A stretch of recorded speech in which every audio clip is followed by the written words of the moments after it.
I want to thank the great citizens of Stockdale for opening up this community center, for pitching in and helping out, and continuing to demonstrate to the entire world the way that Texans come together to help their fellow Texans.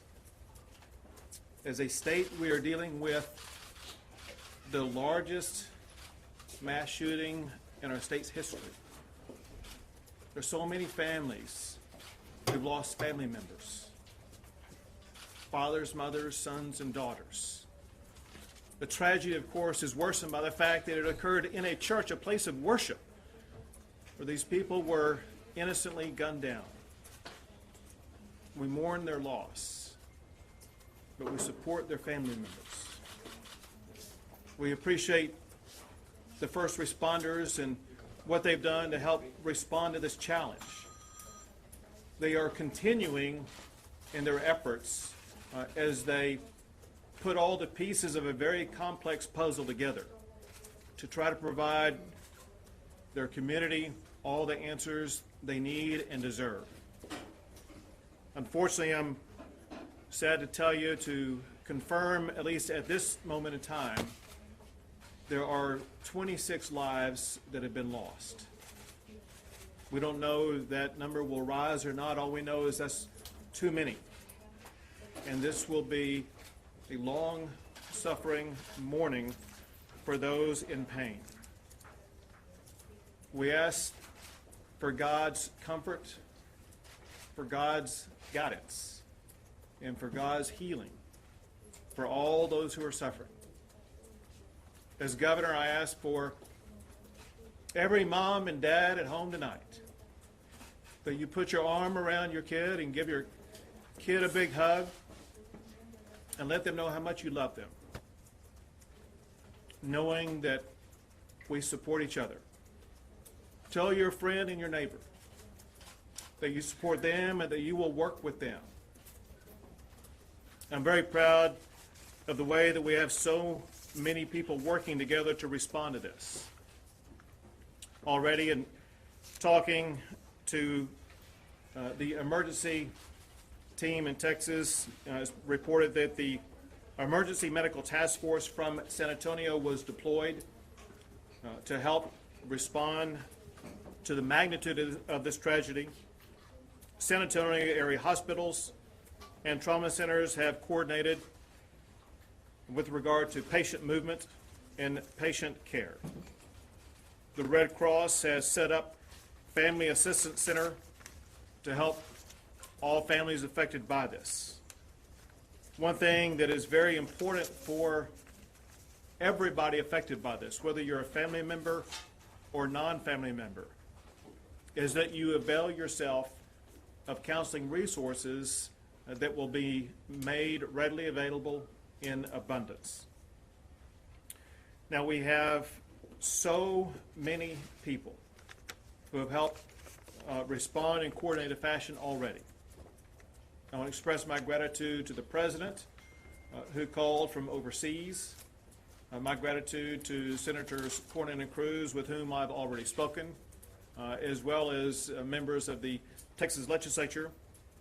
But when you look at the robust response from just the immediate area, I want to express my gratitude to the Sheriff of Wilson County, to the District Attorney from this area, Audrey Lewis. The reason I say this area is because her territory is larger than just Wilson County. And to DPS Regional Director Freeman Martin. Each of those three will be speaking shortly.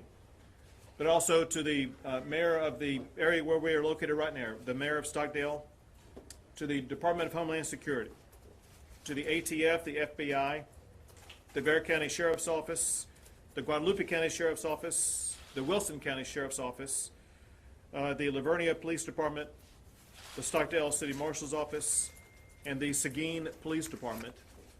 And I have no doubt that there are other law enforcement as well as emergency agencies that have responded to this. And I regret if I did not mention you. Just know that we appreciate the profound way that everybody's come together. I would like to now turn things over to Sheriff Joe Tackett from Wilson County, in whose jurisdiction the crime occurred and whose jurisdiction we're in right now. Thank you, Governor. Thank you for your kind words. We all in here know what happened today, and it's something we all say does not happen in small communities, but we found out today it does. We need your support. You know, as media, don't blow it out there that, you know, it should have never happened, because it does happen. And we sincerely feel sorry for all of the people that are involved. We don't know names of any of the victims at this time, because we're still trying to work the crime scene. As we get the names, we're going to be contacting family members and letting them know what we have. But at this time, we don't have any names of any of the victims. Thank you. Okay, next is the District Attorney, Audrey Lewis. Thank you all. We know that you have lots of questions that you want answers to, but understand this. Our number one priority and goal is to the victims and their families at this point, and we ask that you respect that as well.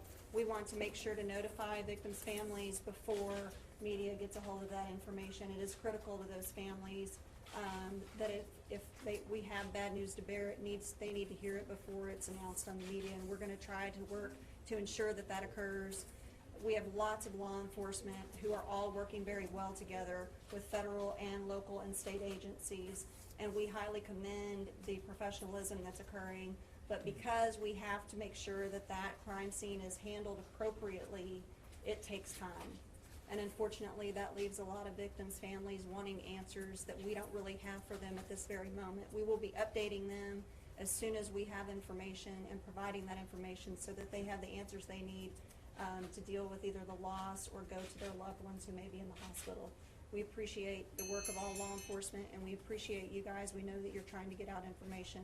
We don't feel there is a threat that's continuing, and I think that the media has done a pretty good job of making sure that that's been pronounced to the public. But we are working very diligently both to inform the families and to preserve that crime scene and make sure that it's handled appropriately. So thank you all for your time.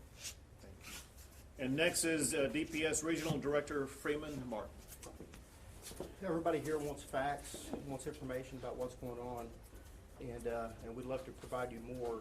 But if you came here wanting to know the motive behind this shooting, you're going to leave here disappointed. We have certain facts that we can release to protect the integrity of the investigation. We have to release it in a timely fashion and collect the facts and make sure our information is correct before we release it. We're here assisting the Sheriff, Joe Tackett. There's multiple agencies involved: DPS, Texas Rangers, FBI, HSI, ATF, Bexar County SO, and many, many others. We are all working together to support the Sheriff in this investigation. At approximately 11:20 this morning, a suspect was seen at a Valero gas station in Sutherland Springs, Texas. He was dressed in all black. That suspect crossed the street to the church, exited his vehicle, and began firing at the church. That suspect then moved to the right side of the church and continued to fire. That suspect entered the church and continued to fire. As he exited the church, a local resident grabbed his rifle and engaged that suspect. The suspect dropped his rifle, which was a Ruger AR assault type rifle, and fled from the church. Our local citizen pursued the suspect at that time. A short time later, as law enforcement responded, that suspect, right at the Wilson, Guadalupe County line, he ran off the roadway and crashed out and was found deceased in his vehicle. At this time, we don't know if it was a self-inflicted gunshot wound or if he was shot by our local resident who engaged him in gunfire. We know he's deceased in the vehicle. The suspect has not been completely identified. We believe he's a young white male, maybe in his early 20s. He was dressed in all black tactical type gear and was wearing a ballistic vest. The delay in getting him identified is there were multiple weapons in the vehicle, and the vehicle has been processed by our Texas Ranger Special Operations Group bomb techs. There's a lot of work to be done in this investigation. We know that there are 23 found deceased inside the church, 2 deceased outside the church, and now one of them that was transported that was injured has deceased, bringing the total to 26. We have approximately 20 they're transported local and in hospitals in San Antonio with injuries that vary from minor to very severe. We know the ages range from 5 years old to 72 years of age. There's a lot of work to be done. We are only hours into this investigation, which is going to take a significant length of time.